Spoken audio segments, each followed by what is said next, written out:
दोस्तों, आपने कभी सोचा है कि हमारे एंसेस्टर्स यानी कि हमारे पूर्वज 100 प्लस यानी कि 100 प्लस ईयर जिया करते थे और आज के टाइम पे आज की जो पीढ़ी चल रही है उसमें 65 साल 70 साल अप्रोक्सीमेटली जीवित रह पाते हैं। उसके पीछे क्या कारण रहा होगा, कैसा रहा होगा उनका खान पान और कैसी रही होगी उनकी दिनचर्या, सारी बातों पे हम आज डिस्कशन करने वाले हैं।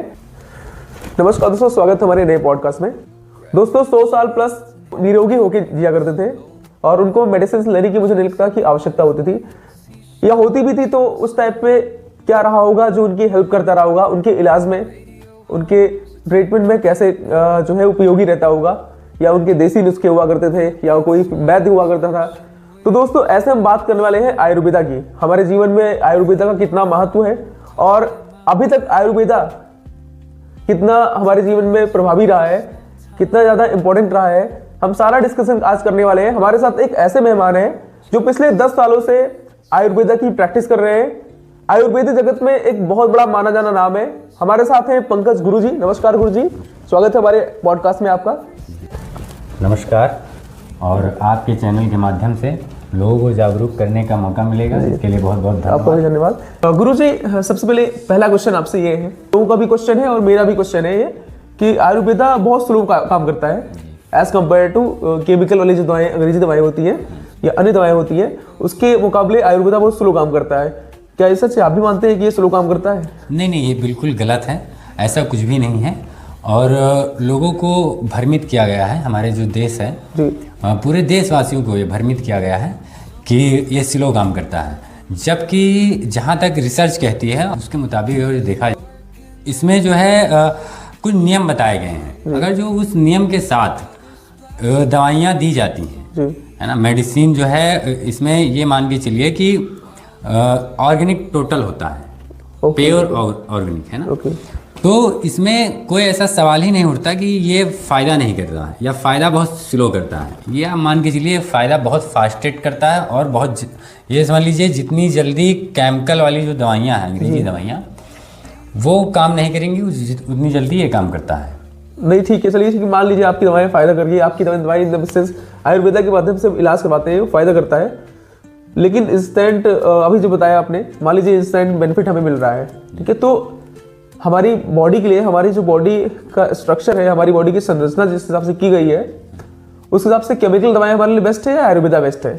नहीं, उसके हिसाब से आयुर्वेदा बेस्ट है। आयुर्वेदा बेस्ट है इसलिए है क्योंकि आयुर्वेदा की कोई साइड इफेक्ट नहीं है और आयुर्वेदा प्योर नेचुरल चीज़ है ना।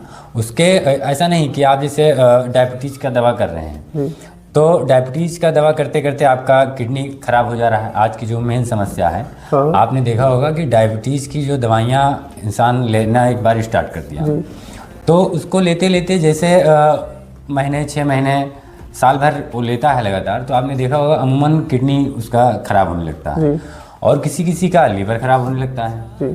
तो ये सारी समस्याएं जो एलोपैथ पद्धति में है, अंग्रेजी दवाइयों में है, वैसा आयुर्वेद में नहीं है।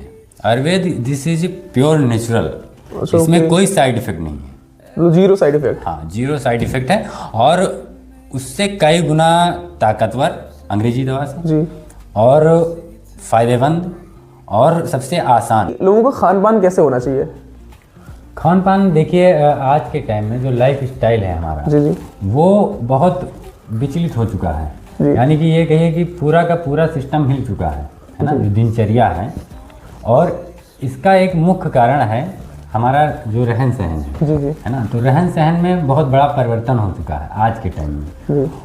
हम लोग भागते जा रहे हैं और उस भाग दौड़ के चक्कर में ये सारी समस्या हैं। आप देखते होंगे इतनी सारी बीमारियां हैं जिसका हर घर में आज के टाइम में, ये मान के चलिए कोई ऐसा घर, कोई ऐसा परिवार नहीं जो मेडिसिन यानी दवा ना लेता हो, है ना। तो उसकी ये मान के चलिए अमूमन की आधी कमाई, जैसे आपने 100 रुपया कमाया तो ये मान के चलिए कि आज का जो रेशियो है, अनुमानित रेशियो 50 रुपये आपका जो है सिर्फ इलाज में लग जाता है।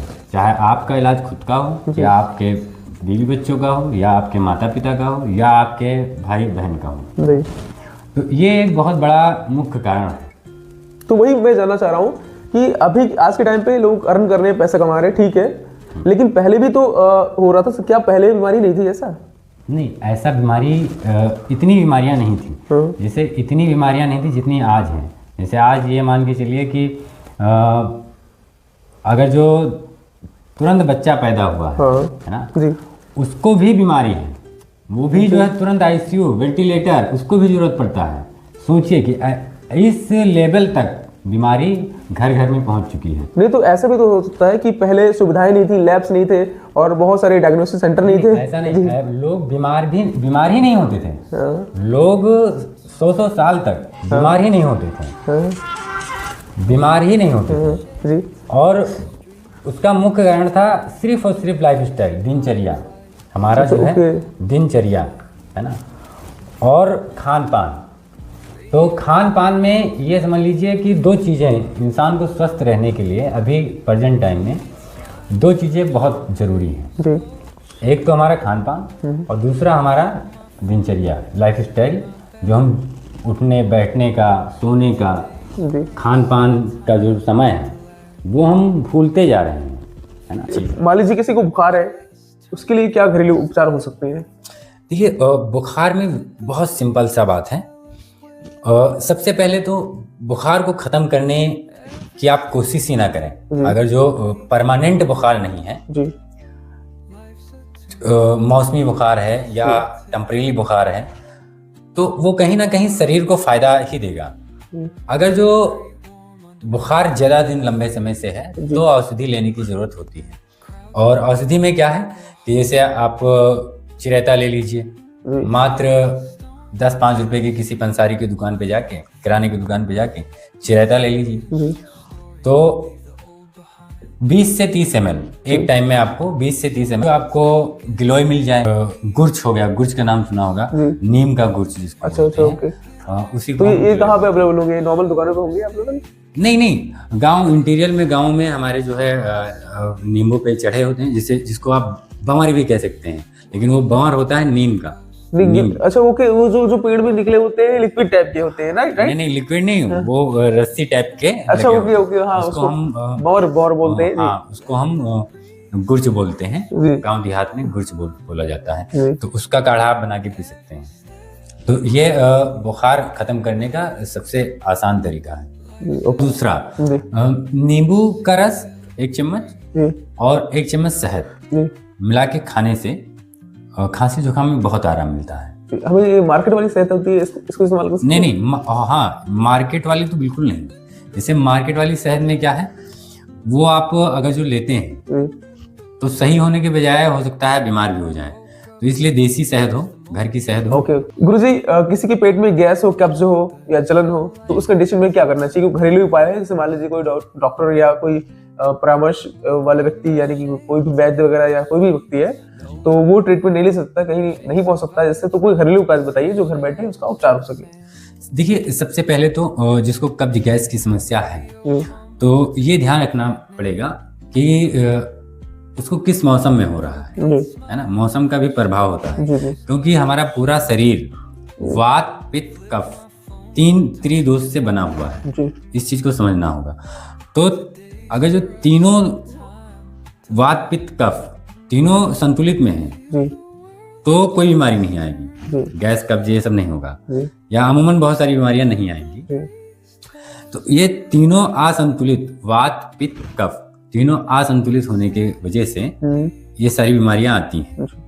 देखिए, कब्ज खत्म करने के लिए सबसे बेहतरीन जो उपाय है, सबसे फर्स्ट जो है, जो लोगों को सभी को करना चाहिए, सुबह उठते ही गुनगुन पानी चाय की तरह पीना है, बैठ के, है ना, खड़े होके नहीं। बहुत लोग क्या करते हैं, फ्रिज से पानी निकाले, बोतल से कट पी रहे हैं, तो हाँ, ऐसा नहीं करना। और जब वो बहुत लोग इसमें कमेंट भी करेंगे, ये तो हम डेली जो है पानी पीते हैं, लेकिन वो पानी पीने का उनका तरीका ही अलग है।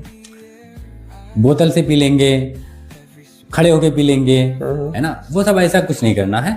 सबसे सिंपल सा चीज, पानी थोड़ा गुनगुना करिए और उकड़वा बैठ के, है ना, घूंट घूंट पानी पीना है जैसे चाय पिया जाता है, इच्छा भर के, जितना आपका इच्छा है उतना आप पी लीजिए। दूसरी चीज, भोजन करने से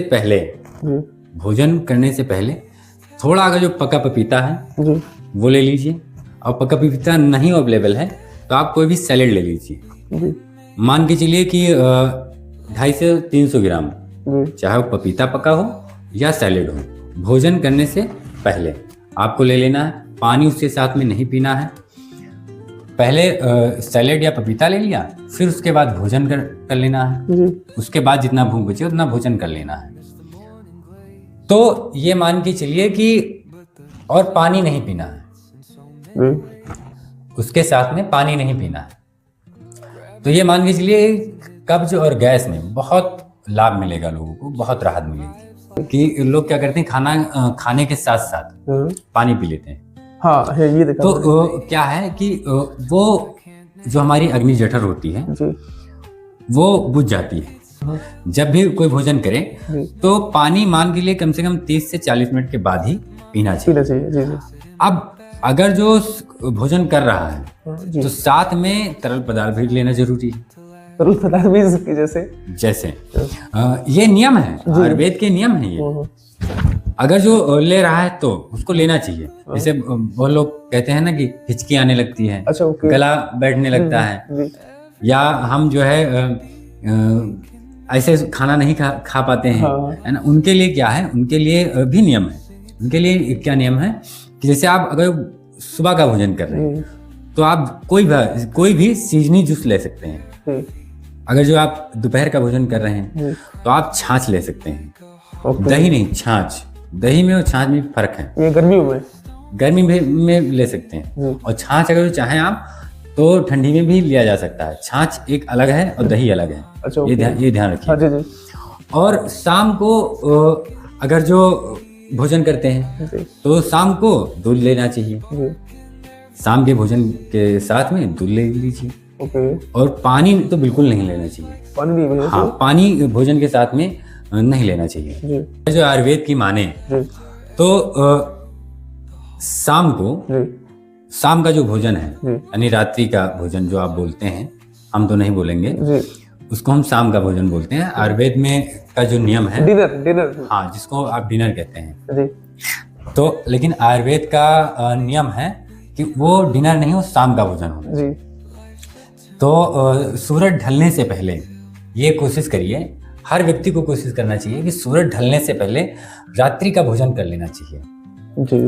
तो ये कैसे पॉसिबल है? बहुत सारे लोग जॉब करते हैं, जॉब से ही आते हैं 6 बजे 6:30 बजे आते हैं, और फिर वो खाना कैसे खा सकते हैं? नहीं, वो जो जैसे वही तो हम कह रहे हैं, आज का जो दिनचर्या है वो बिल्कुल बदल चुका है। उसी की तो हम बात कर रहे हैं।